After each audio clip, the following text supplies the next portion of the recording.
This month's podcasts are sponsored by Aubergine Legal. Do you sometimes worry that your business isn't meeting all its legal compliance requirements and wonder if you're ticking all the legal boxes? Are you losing sleep worrying about a piece of legislation that you may or may not be complying with? Perhaps you need some help with your client contracts or your data protection compliance. Or maybe you're worried that your website doesn't have the right documents or legal notices in the right place. Perhaps you have a brand that you want to protect with a trademark. How about if you could outsource it all and eliminate all of your worries? If so, then get in touch with Aubergine Legal, a friendly commercial legal consultancy offering practical and clear commercial legal advice without the overwhelming legal jargon, taking the worry away and helping you to protect your business and minimise your risks. Aubergine offers a free 30-minute consultation if you have any questions or want to find out if they can help, and you can access this link and book your free 30-minute call via the link in the show notes. Welcome to the Bring Your Product Idea to Life podcast. This is the podcast for you if you're getting started selling products or if you'd like to create your own product to sell. I'm Vicky Weinberg, a product creation coach and Amazon expert. Every week, I share friendly, practical advice as well as inspirational stories from small businesses. Let's get started. Hello and welcome to a very special episode. Not only is this episode 155, it is actually almost 3 years to the day to the very first episode of this podcast was launched, which is just incredible to me. I launched this podcast during a pandemic, which obviously wasn't the plan. And here we are, three years later. I've spoken to so many wonderful product creators and people who support product creators over the last 3 years. And I have learned so much from absolutely everyone that I spoke to. One very popular episode I did, I think it was 2 years ago now, was advice from product creators. So I ask everyone at the end of the episode for their number one piece of advice. And yeah, this is a compilation of some of the advice that I've heard over the years. So I really hope you enjoy. Up first is Stephanie Orr, and Stephanie has some great advice to kick us off because her advice is all about just getting started.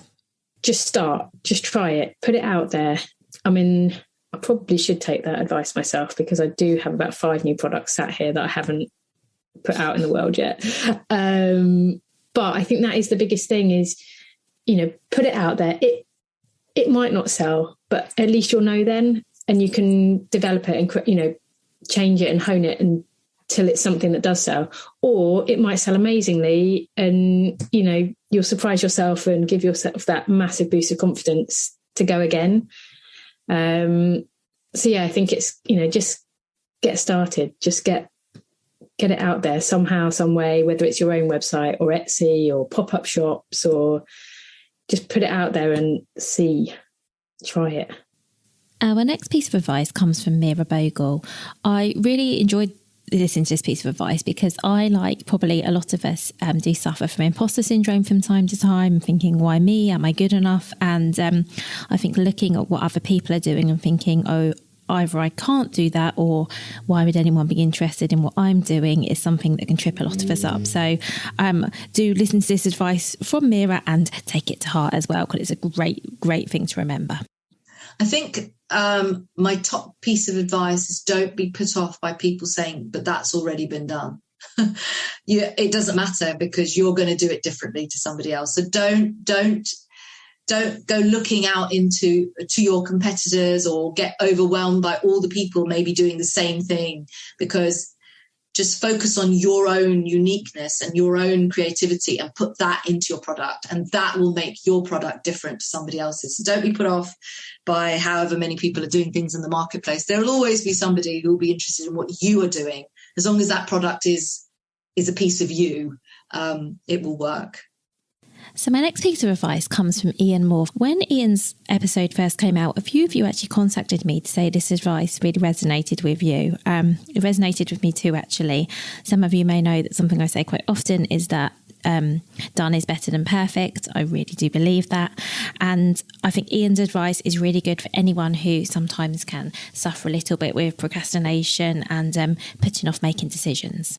So I've been trying to actually give this some thought, and I don't know if I could say that, I'm definitely not far enough down the line to be saying this is what other people should be doing, but I can definitely say what has worked well for me.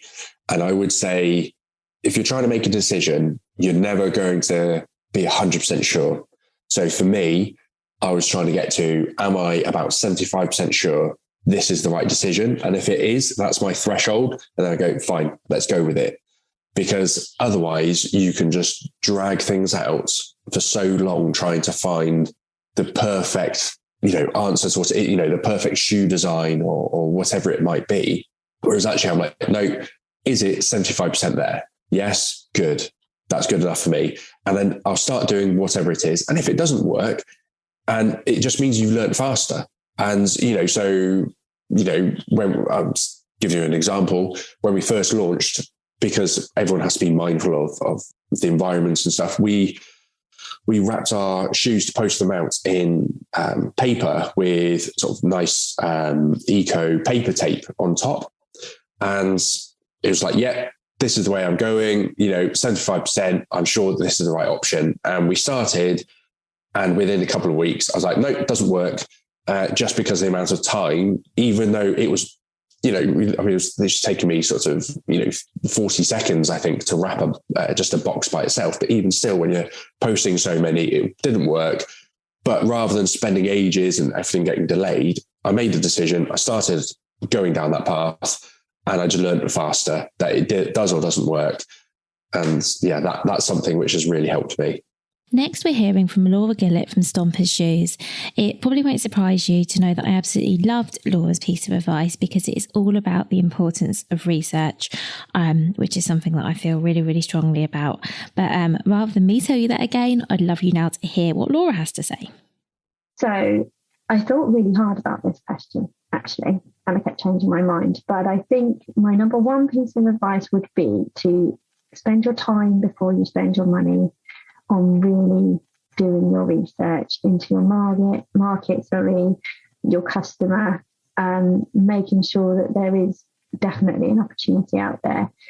I obviously knew the product well because I was the target market. I was the parent who couldn't find shoes, and I knew exactly what a parent needed, but I had to still do a lot of research into what was available, how many other parents out there were having that problem, before I decided to commit any of my own money to the project.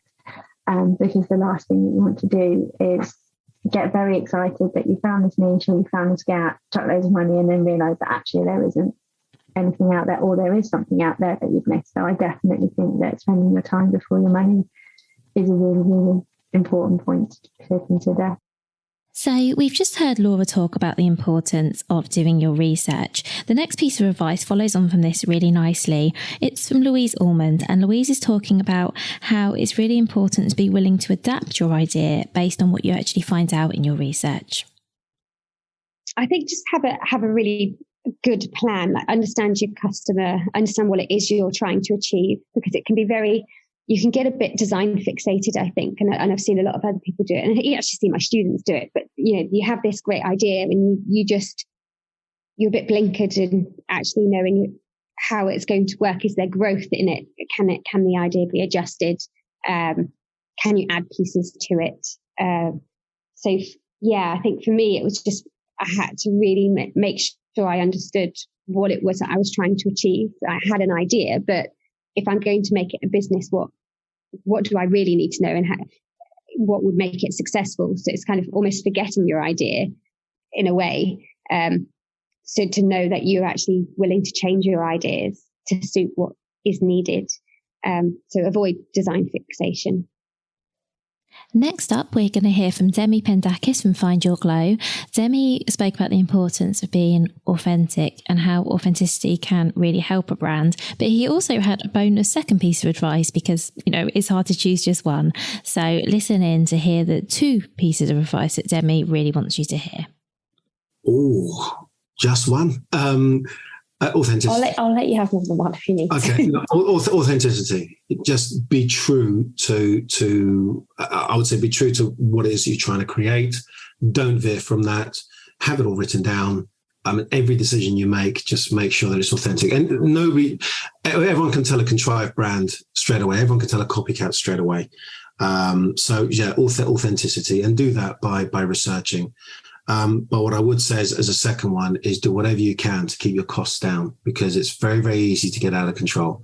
You think about all the research and development, etc., that you're doing. Just make sure you got an eye over your costs. But authenticity and that, because ultimately it's all cash flow. For a young business, so many businesses close within the first 3 years just purely because of cash flow as well.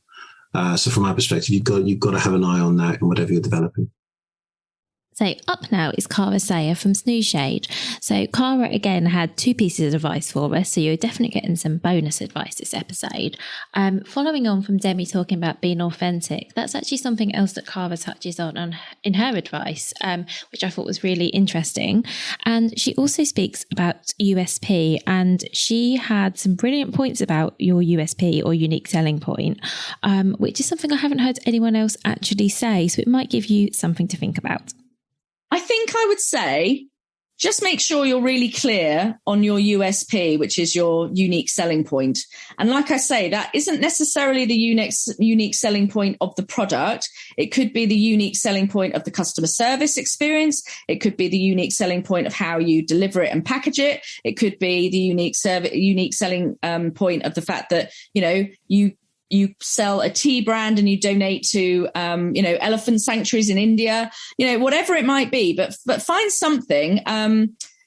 So I'd say there's that one, find something unique. And the other thing I would say as well is the Amazon world is full of a lot of people. It's quite funny whenever I go to Amazon events, because it's full of people who are selling 7-8 figures or whatever. And if you say to them, what do you do? They're like, oh, I'm in the baby category or I'm in the pets category. And I'm like, oh no, I do Snooze Shade. And they're like, what? Sorry. Because it's all very secretive and no one likes to share what they do. And I'm like, I don't care, because I consider myself a brand. I just happen to use Amazon as a sales channel. But I would say that, one of my top tips is, if you're not afraid of putting your face out there, is, add a bit of personality to your listings on Amazon and to your website. Make it about the real you, or, give customers a story, because they like stories. They like to be given a reason why they should support you over some other faceless entity. And, if you go to any of my listings, and you're welcome to, I do them all. They're not particularly brilliantly done, but again, doesn't have to be perfect, just has to work. And, you'll see there's pictures of me on there, pictures of my daughter. I talk about the fact that it's invented by a mum, because that is actually a very important part of the story. And Amazon particularly, and the internet, is quite a faceless, personality-less place. So the more you can do to make people actually care about why they should buy from you, the better, I think, really. Next up, we have some great advice from Claire Grant, and this advice is particularly relevant to those of you in the very early days, perhaps just starting out with your business. It would be, don't be afraid to try everything yourself. I, from the outset, was very set that I wanted to do every step along the way and learn about what it took to actually create a brand. And I think there's some amazing experts out there, and certainly in time, I might outsource more of what I do, but I've learned a huge amount from actually having to do the marketing, the sales, the branding. I've done every step along the way. And I think that has definitely held me in good stead and allowed me to make sure the brand's exactly as I want it. I think sometimes when you use experts too soon, or you outsource things like your branding, then it is very expensive. So it's an upfront cost, but it's not always authentic to what you wanted it to be. And so, yeah, that would be my thing, is don't be afraid to try everything yourself. It might take a bit longer, but I think it definitely pays off in the end. Next up is Vic Wood from Greener Beauty. And Vic's advice is actually in direct contradiction, really, to the advice you've just heard from Claire. But the reason I wanted to include it is because I feel like there is no one size fits all. Not every piece of advice you hear today or anywhere else is going to resonate with you or with everyone. And I think it's really good to get lots of perspectives, which is why I love each of these interviews, because everyone has something else to bring, including the advice that they give. So I would love now for you to hear what Vic has to say. I think if I could go back and do it all again, I'd probably work out a way to work with experts from the beginning. And I know that makes it difficult because there's not always the budget to do that. But the challenge is, you could spend 5 years doing your own ad campaigns or your own accountants, and it just will take you so much longer. And it's more, not only it's a time thing, it's also the efficiency thing. I would say, do your best to invest as much as you can on getting the right people on board. Our next piece of advice comes from Marika from Snackzilla. Marika's advice is also relevant to anyone in the really early stages of creating a business, and it's all around asking for help and who you might be thinking about asking. I think my number one tip would be, before you start, really reach out to other people with similar products and really invite them for a coffee or a phone call, and really, grill them for everything that they know. What are the highs? What are the lows? How much money have they really had to invest or raise to make their product successful? And just get as much info as you can at that beginning stage before you start investing your time and money into doing anything, because you will just learn so much from doing that network and getting that advice from other people. So that's just so important before you start. Just talk to people who have done it successfully, but also maybe not successfully. Really find out what were the lessons learned, so you can take those lessons into your own business. Now you're going to hear a little chat with Kira from Pico and myself. What we talk about is really more of a mindset hack or trick or point of view, or however it is you want to say it. And by the way, for anyone who listened to the original episode, no one has proven me wrong yet. So if you think you can, please do get in touch, because I genuinely would love to hear from you. Oh, yeah, I saw this. I would say time, just like give it time, because, we've only been started for 3 months, but I am in such a different place to where I was when I first started. And I'm in such a different place to before I started. I know so much more now from 3 months ago. And then 3 months before that, I know so much more. And you just have to, I think we hear about these overnight successes of people that they start, and that's amazing that they do. They start businesses and they're a success straight away. But actually, I think, to start a business, you really do need to have time, and you also need to have resilience, which I'm sure, most founders know about. You have to keep kind of going, and don't burn yourself out, but give yourself time and really, I would just say just keep going, and if you're stuck in somewhere right now, take a break, and then take a moment to kind of think everything over. And then you'll probably look back in 3 months' time and be like, I got over that, and then I'm on to the next hurdle type thing. So I would say give it time to get orders up, and give it time to, learn so much more to get to the next stage. Time. Thank you. I think that's really good advice. And you're right, because I think it can be really tempting to sort of do everything quickly, or you can get really disheartening that things take time. But I definitely think it's worth spending that. And that a lot of what am I trying to say? I think there's so much more time up front than you realise, but it's all the stuff that's really important, like all the research and the stuff that feels like maybe you're not actually getting anywhere. But I think it's really good groundwork to be doing. Definitely. Like, I think about it when I was just, sat on my desk every morning, and Pico was really just a vision. I remember thinking, is it ever going to become like reality? Like, at one point I was like, am I really going to get there? And if I can think of myself a year ago, I feel like really, wow, okay, I did it. Like, it's just a start, and there's so much to come, and I'm so excited about that. But I didn't think I'd be here at one point, but I am. And then hopefully, I've got visions for the next 6 months and the next year. And hopefully I can look back and be like, I actually did get here, and, be proud of that. And I think as well that it seems like a long time, but then I was mentioning before we started recording that we last spoke last year. And to me, the time in which between we last spoke and speaking to you today, when I look at how much you've done in that time, I just go, wow, you've done such a lot in a short space of time. So I think often we're quite hard on ourselves as well. But whenever you speak to any sort of company founder, they've always been working on it for much longer than you'd think. And actually, even a lot of like massive companies now, and I know we're all small businesses, but when you even talk to massive companies, some of them took like 5, 10, 15 years to actually get to be a household name, or in some cases get to be selling anything much at all, really, see any kind of success. So I just think, we're often quite hard on ourselves, but it really doesn't matter how long it takes, does it? No, I know. And I think that is, again, maybe we have, like I said, you see things like, I even saw things and I was like, oh, but like you see these overnight success stories and all these kind of things, but I don't think most companies do it. Actually, it does happen like that. So don't be disheartened that if, I would say don't be disheartened if that doesn't happen for you, because there's so many companies that it didn't happen, but they have been huge successes, but it's taken time. So just give it time. Yeah, I think overnight success is actually a myth, and I'm pleased if anyone wants to prove me wrong on that, that's fine. But I would say 9 times out of 10, it's a myth, and that overnight success has probably been working away quietly for much longer than any of us realise. Yeah, I agree. But let us know, anyone, if prove us wrong. I'm sure I will be proven wrong on that. Okay. We're now going to hear from Trish from Autism Threads. Trish's advice follows on really well from what we just heard before from Kira. So I really wanted to share this advice with you, and I'm sure lots of you will be able to resonate.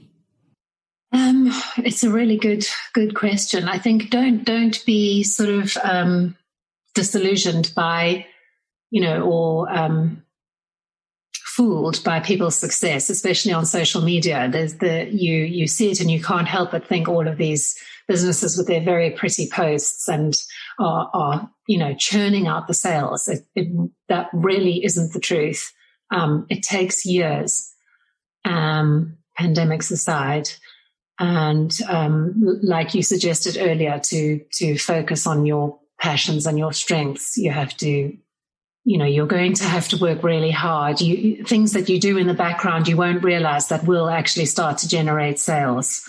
You just have to keep at it. And I think you have to make it, you have to tell yourself, if you're a personality like me, who's not full of self-confidence, you have to tell yourself that this is your business, because when you're a mum and you're working from home and it's your own small business, you can't believe how unimportant it can become to the rest of the family. They just seem to assume that it just does its own thing in the background, and you drop everything for loads of washing, for family lunches, for school runs, you have to keep making it important for yourself. Last year, I spoke to Raksha Patel about how she started up a business around bullet journaling. Raksha has some great advice to share with us now, as well as a quote that she uses, which I absolutely love. See if you can spot which one it is. What I would say is that there's a lot to learn in this whole journey, and you only really learn by doing and reflecting. There's a quote that I love that describes this really well. It's, I hear and I forget, I see and I remember, I do and I understand. And this couldn't be more true, because I always thought about starting a business or wanting to work for myself, and spent years just putting myself off because I always thought I didn't have any good ideas or I don't know what to do. And it was only after taking that first step of making a video that I really started understanding how to offer something valuable to others. And so it's when you actually try to do something and then reflect on what you've done and refine it along the way, that's when you truly understand your offering. So my advice would be to take a small step, act on one of your thoughts, whether it's just sharing something online or testing, making a small sample of a product to try and sell. The more you try to do something and then reflect and refine it along the way, the closer you'll get to creating something special. Now, Charlotte Phillips has some advice to share with us, and Charlotte's advice applies whether you're right at the start of your business, but equally, I think whatever stage you are, however long you've been in business for, this is definitely something that it's always worth remembering. Be adaptable. As I've explained to you, we started out with one idea of how we were going to run the business.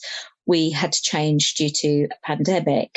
Now, I wouldn't ever wish a pandemic on anybody, and hopefully current situation regardless.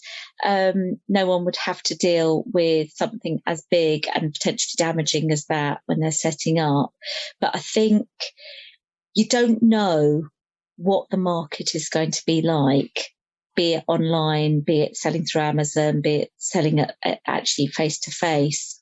So it's a really good idea to just be adaptable, be ready to change, to tweak.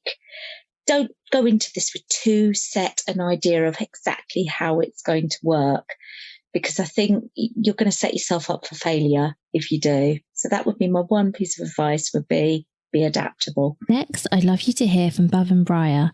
She has some great advice for you, which is based on her own experience. So if you haven't listened yet to her episode, that's a great one to listen to for a bit of context around the advice she's going to share with us. I'm trying to think. I want it to be like golden advice. I want it to be like the be all and end all of like advice. I would say change if you feel like it's going to make you happier, because if your business isn't making you happy, then why are you doing it? The whole point of it is that it gives you freedom and it gives you purpose, and you can live your life on your terms. And that's why I got into it. So if it's not making you happy, then change it to make you happy. And also, additionally, if you have extra stock, sell it and make some money. So yeah, that's my advice. The next advice we're going to hear is from Amanda Davey, who actually had two pieces of advice to share with you. Don't worry, they're really succinct and they are both definitely worth hearing. Can I do two? Of course you can do two. Advice we were given was make your mistakes while you're small. But there's another bit of advice, and that is be patient. Go for the long game, not try and do the get rich quick models, because they blow up and then down again very often. Now you're going to hear Georgina Robinson from Juniper Studios and myself have a little chat. So Georgina had some really great advice. Georgina did say, initially it wasn't about selling products, although she did agree in the end that actually it is. But I think this is great to listen to and to remember when you're having tough times and you're just trying to sort of stay in touch with why you're doing what it is that you're doing. I think it would just be to make sure you're still having fun with it. Make sure you're enjoying it, because I think that really does come across especially as a small business, when it tends to be one person or a few people doing everything. If you're not passionate about it and enjoying it and doing it for the right reasons, your content and marketing and reason isn't going to resonate with a customer. But also, it's got to be about your quality of life as well. Like, there's very few people that will choose to work if they didn't need to. But actually, I don't know, I'm not making sense. Am I making sense? You are making sense. I think you're right, because I think you need to enjoy it, because otherwise it's a job. And I guess that a lot of us, if we didn't want to be doing what we were doing, would go and get a job.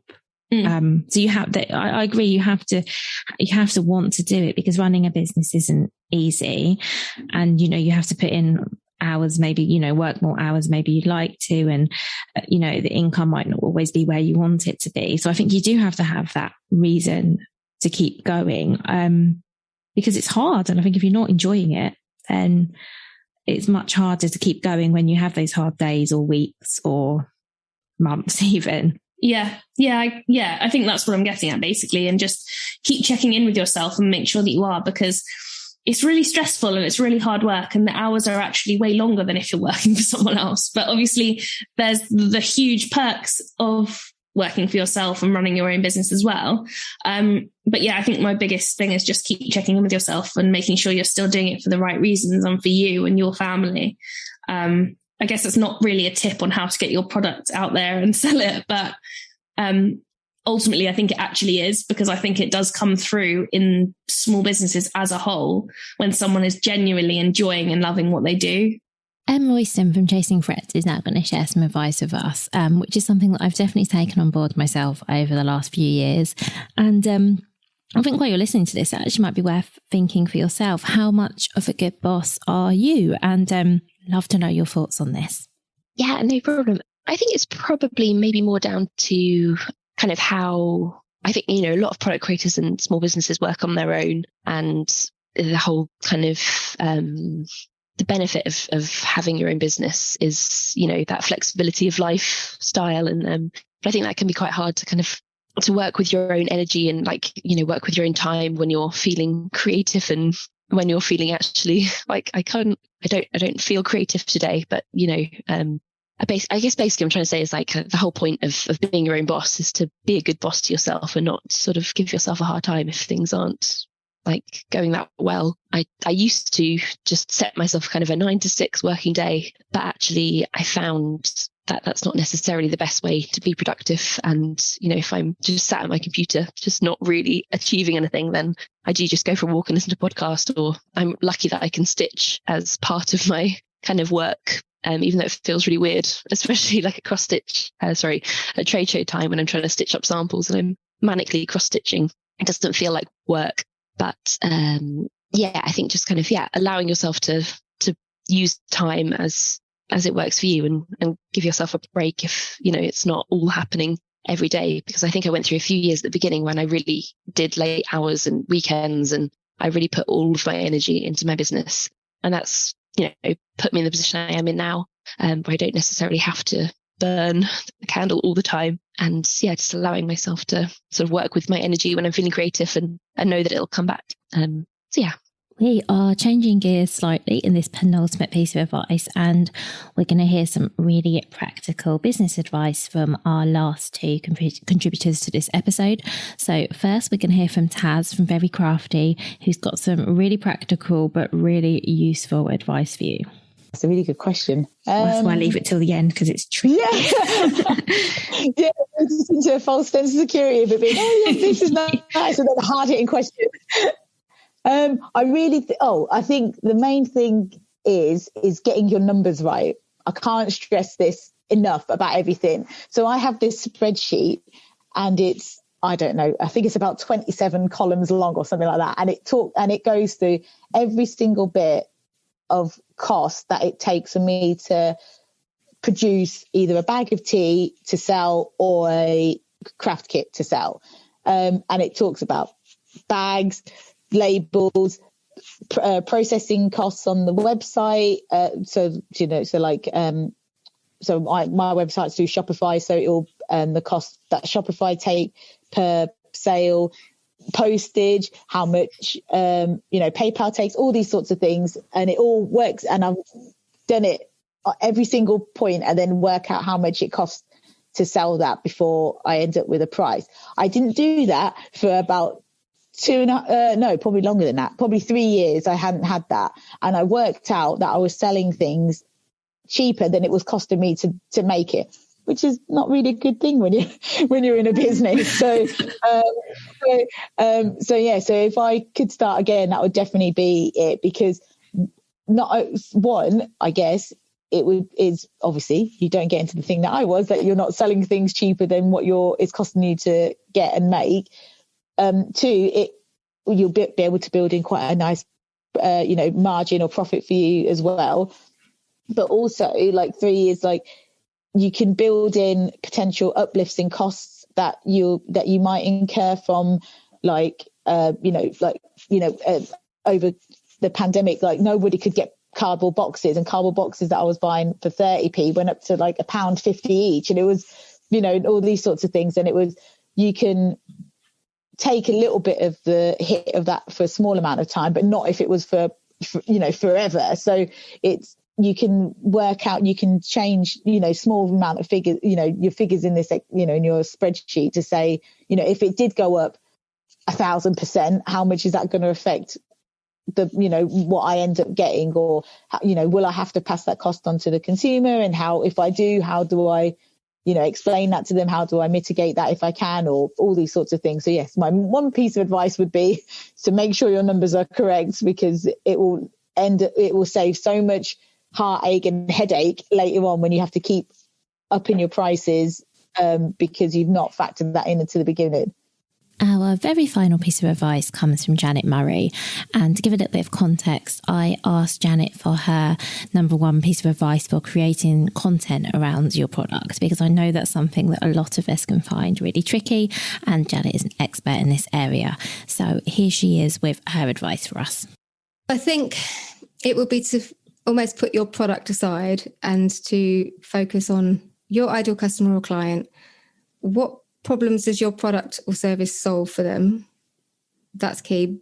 But also, what problems have they got that would bring them to your product in the first place? So to use, hair products as an example, my daughter does the curly girl method, and I bought her all sorts of stuff like silk caps and silk pillows and all that kind of stuff. Like, just really thinking, what else would that person, want information on? Like, my daughter watched a multitude of videos on how to, you might sell silk caps, but actually your ideal client is also looking for the best brush to buy, or they're also looking for the best leave-in conditioner or whatever. And actually sometimes it's a bit about being brave enough to talk about other people's products or methods, because that's what your ideal customers or clients want. And rather than making them not buy your stuff, it will bring them closer because they will see you as an expert. That's my actually top tip, actually, to finish, is instead of seeing yourself as someone who sells a product, see yourself as an expert in the problem that your product solves, if that makes sense.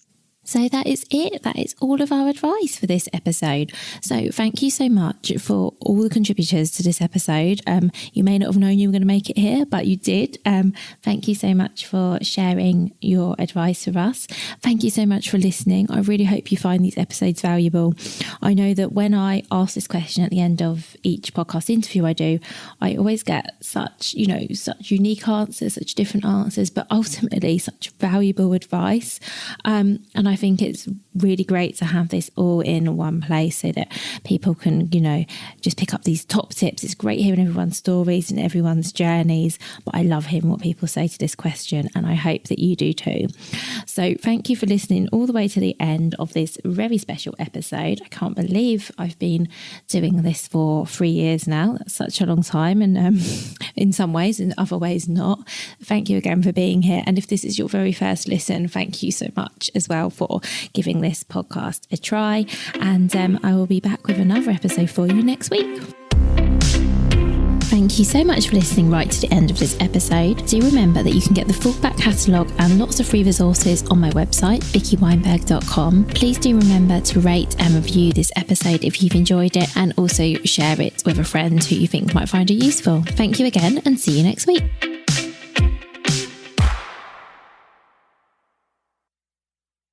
If you've been inspired to start a podcast in 2024, I really recommend my podcast host, Captivate. Captivate were my top pick when I started podcasting 4 years ago because of how easy it was for a complete novice like me to get started. I've stuck with them for the last 4 years because Captivate is still really simple to use. They keep adding great new features like the ability to share ads like these, and they've just been really reliable. So when you're ready to start your own podcast, you can use the link in the show notes and get a free 7-day trial with Captivate.